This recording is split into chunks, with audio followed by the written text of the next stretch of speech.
Predstav si, že stojíš v rímskej légii po prehranej bitke. Nevieš, kto zomrie. Vieš len to, že niekto z vás zomrie určite. Veliteľ dá mužov zoradiť, mená sa losujú a tí, na ktorých padne osud, nečaká poprava od nepriateľa, ale smrť od vlastných. Takto vyzerala disciplína, ktorá vybudovala ríšu. Systém trestov, ktorý menil obyčajných mužov na vojakov, schopných radšej zomrieť, než ustúpiť. Ešte predtým, než začneme, chcem vás poprosiť o odber. Je to malá vec, ktorá tomuto kanálu veľmi pomôže. A teraz späť k videu. Najtvrdší trest, aký mohol rímsky legionár zažiť ako jednotlivec, bolo fustuarium.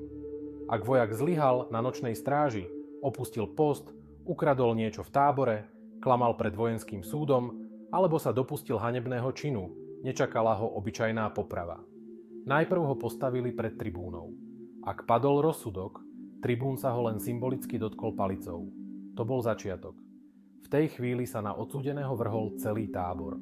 Muži ho bili palicami, mlátili ho všetkým, čo mali po ruke a hádzali po ňom kamene. Takto ho zabili priamo na mieste. Pred očami ostatných, aby každý videl, čo čaká toho, kto ohrozí poriadok celej légie. Na tomto treste bola desivá jedna vec.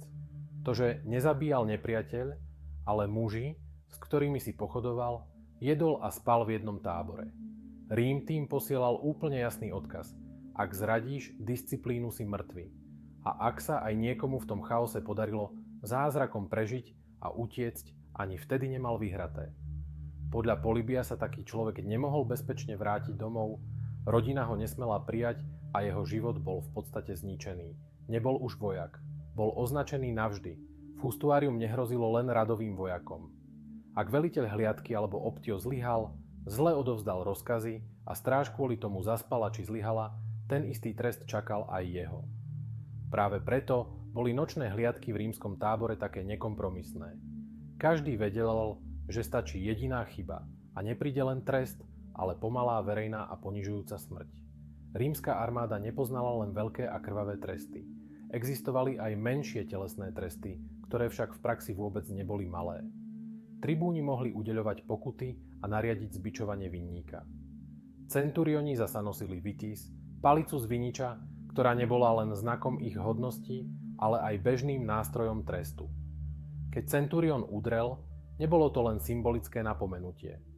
Bola to tvrdá a bolestivá pripomienka toho, že disciplína v légii sa nevinúcovala slovami, ale silou. Trest prichádzal hneď, priamo a často veľmi bolestivo. Kým fustuarium bolo krajným trestom, vitis patrila ku každodennej realite. Vojak tak nežil len v strachu z jednej veľkej popravy. Žil v systéme, kde ho neposlušnosť mohla bolieť prakticky každý deň. Keď nezlyhal jeden muž, ale väčšia skupina, Rím siahol po trestoch, ktoré mali zlomiť celú jednotku naraz.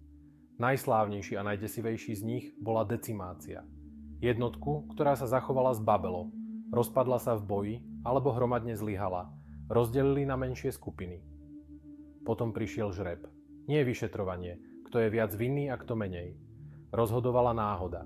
Z každej desiatky padol jeden muž a ten nebol sťatý ako vojak, ktorý zomrel so zbraňou v ruke. Vlastní spolubojovníci ho ubili palicami. Hrôza decimácie nebola len v smrti, bola v tom čakaní.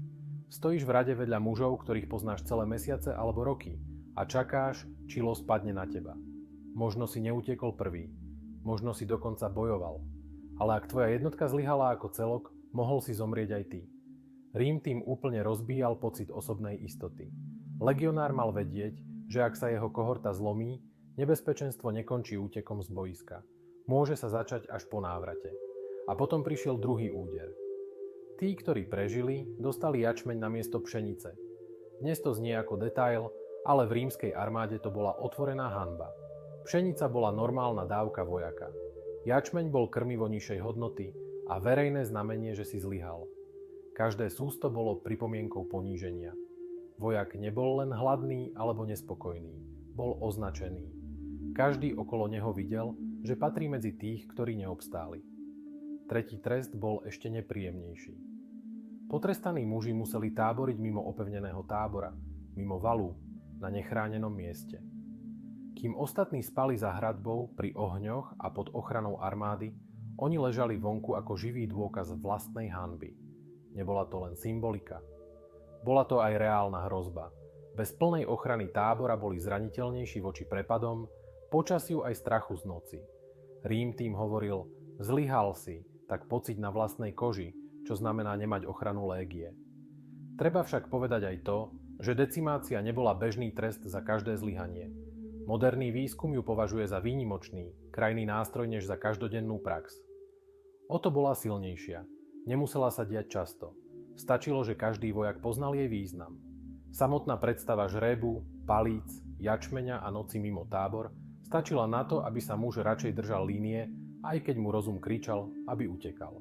Nie všetky tresty v rímskej légii končili krvou. Veľa z nich bolo postavených na hanbe, strate postavenia a dlhodobom ponížení. Vojak mohol dostať pokutu. Mohli mu strhnúť časť žoldu. Mohol byť verejne zbičovaný. Mohol byť preradený na horšiu službu, ponížený pred jednotkou alebo degradovaný. A v najhoršom prípade mohol byť zo služby vyhodený hanebným prepustením, takzvanou missio ignominiosa. To neznamenalo len odchod z armády. Znamenalo to, že odchádzaš bez cti, bez vážnosti a so škvrnou, ktorú si nesieš ďalej. Takýto trest mohol byť pre dlhoročného vojaka rovnako krutý ako bitie. Legionár totiž nežil len pre výplatu. Žil pre postavenie, česť, korisť, odmenu po službe a rešpekt pred ostatnými. Ak mu Rím vzal meno a povesť, zobral mu takmer všetko. Preto mali aj nekrvavé tresty obrovskú silu. Nezabili telo, ale zničili postavenie človeka vo vnútri armády aj mimo nej. Do toho treba prirátať každodennú disciplínu centurionov. Trest v légii nefungoval tak, že sa raz za čas stala veľká poprava a medzi tým bol pokoj. Fungoval nepretržite. Centurion kontroloval výstroj, jedlo, poriadok, stráže, pochod aj plnenie rozkazov. Pri menších priestupkoch mohol trestať hneď, bez dlhých rečí, bez diskusie. Vojak tak žil v neustálom tlaku. Za veľké zlyhanie mu hrozila smrť alebo verejná hanba. Za menšie pochybenie okamžitá bolesť, zrážka zo žoldu, horšia služba alebo poníženie pred ostatnými. A práve kombinácia týchto trestov robila rímsku légiu takou pevnou. Fustuarium bolo desivé, decimácia ešte desivejšia. Ale skutočnú silu systému vytváralo to, že medzi týmito extrémami existovala celá stupnica trestov. Od palice centuriona cez bičovanie, pokuty a jačmeň až po hanebné prepustenie. Rím netrestal len preto, aby odstránil vinníka. Trestal tak, aby každý ďalší muž v rade presne vedel, kde je hranica. A keď ju prekročí, nečaká ho len bolesť. Čaká ho hanba, strata mena, strata ochrany a v najhoršom prípade smrť od vlastných. Pre rímskeho legionára trest neznamenal jednu jedinú hrozbu. Znamenal celý rad trestov, ktorý ho obklopoval zo všetkých strán. Mohol prísť o žold, o hodnosť, o česť a napokon aj o miesto medzi vlastnými. Práve v tom spočívala sila rímskej disciplíny. Nestála len na jednom desivom treste či krvavom rituáli. Stála na tom, že trest mal mnoho podôb a každá bolela iným spôsobom. Ak vás video zaujalo, budem rád, ak ho podporíte komentárom alebo lajkom.